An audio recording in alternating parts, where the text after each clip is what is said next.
సంఖ్యాకాండము 6వ అధ్యాయం. మరియు యెహోవా మోషేకు ఇలాగు సెలవిచ్చెను, నీవు ఇజ్రాయేళ్లతో ఇట్లనుము, పురుషుడే గాని స్త్రీయే గాని యెహోవాకు నాజీరగుటకు ఎవరైనాను మొక్కుకొని తన్ను తాను ప్రత్యేకించుకున్న ఎడల వాడు ద్రాక్షారస మద్యములను మానవలెను. ద్రాక్షారసపు చిరకనైనను మద్యపు చిరకనైనను తాగవలదు. ఏ ద్రాక్షారసమునైనను త్రాగవలదు. పచ్చివి గాని ఎండివి గాని ద్రాక్ష పండ్లను తినవలదు. అతడు ప్రత్యేకముగా నుండు దినములన్నీయు పచ్చికాయలే గాని పై తోలే గాని ద్రాక్షావళిని పుట్టినదేదియు తినవలదు. అతడు నాజీరగుటకు మొక్కుకొనిన దినములన్నిటిలో మంగళ కత్తి అతని తల మీద వేయవలదు. అతడు యెహోవాకు తన్ను తాను ప్రత్యేకించుకొనిన దినములు నెరవేరు వరకు అతడు ప్రతిష్ఠితుడై తన తల వెంట్రుకలను ఎదగనివ్వవలెను. అతడు యెహోవాకు ప్రత్యేకముగా నుండు దినములన్నిటిలో ఏ శవమును ముట్టవలదు. తన దేవునికి మీదు కట్టబడిన తల వెంట్రుకలు అతని తల మీద నుండును. కనుక అతని తండ్రి గాని తల్లి గాని సహోదరుడు గాని సహోదరి గాని చనిపోయినను వారిని బట్టి అతడు తన్ను తాను అపవిత్రపరచుకొనవలదు.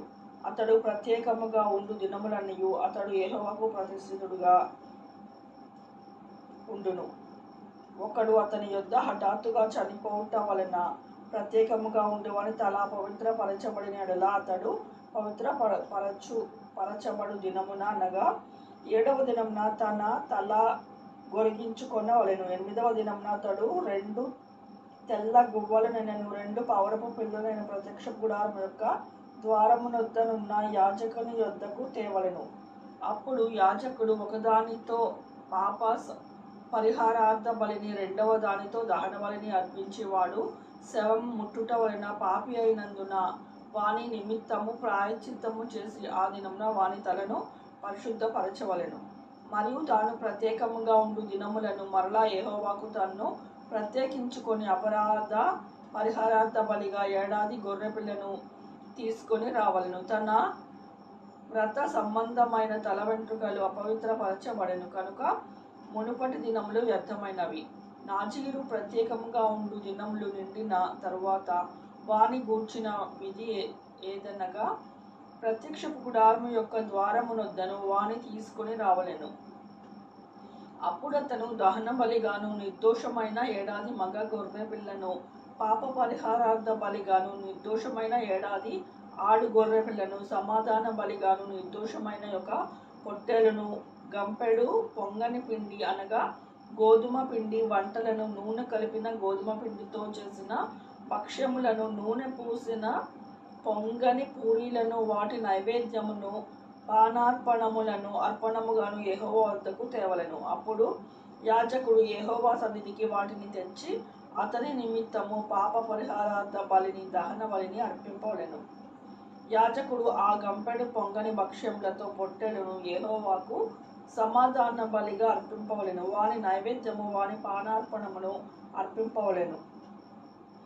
అప్పుడా నాజీరు ప్రత్యక్ష గుడారము యొక్క ద్వారమునొద్ద తన వ్రత సంబంధమైన తల వెంట్రుకలు గొరిగించుకొని ఆ వ్రత సంబంధమైన తల వెంట్రుకలు తీసుకొని సమాధాన బలి ద్రవ్యము కిందనున్న అగ్నిలో వేయవలెను. మరియు యాజకుడు పొట్టేలు యొక్క వండిన జబ్బను ఆ గంపలో నుండి పొంగని యొక్క భక్ష్యమును, పొంగని యొక్క పూరిని తీసుకొని నాజీరు తన వ్రత సంబంధమైన వెంట్రుకలు గొరిగించుకొనిన పిమ్మట అతని చేతుల మీద వాటిని ఉంచవలెను. తరువాత యాజకుడు యెహోవా సన్నిధిని అల్లాడింపబడు అర్పణముగా వాటిని అల్లాడింపవలెను. అల్లాడింపబడు బోరతోనూ ప్రతిష్ఠితమైన జబ్బతోనూ అది యాజకుని ప్రతిష్ఠితమగును.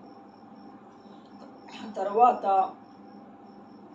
ఆ నాజీరు ద్రాక్షారసము తాగవచ్చును. మొక్కుకొనిన నాజీరు తన కలిమి కొలది ఇచ్చు దాని కూర్చిన విధియు అతడు నాజీరై ఉన్నందున యెహోవాకు అర్పించవలసిన దాని కూర్చిన విధియు ఇదే.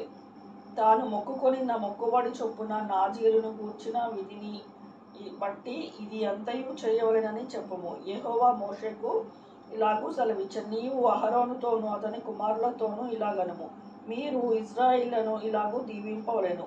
యెహోవా నిన్ను ఆశీర్వదించి నిన్ను కాపాడును గాక. యెహోవా నీకు తన సన్నిధిని ప్రకాశింపచేసి నిన్ను కరుణించునుగాక. యెహోవా నీ మీద తన సన్నిధి కాంతి ఉదయింపచేసి నీకు సమాధానము కలుగచేయునుగాక. అట్లు వారు ఇశ్రాయేళ్ల మీద నా నామమును ఉచ్చరించుట వలన నేను వారిని ఆశీర్వదించెదను.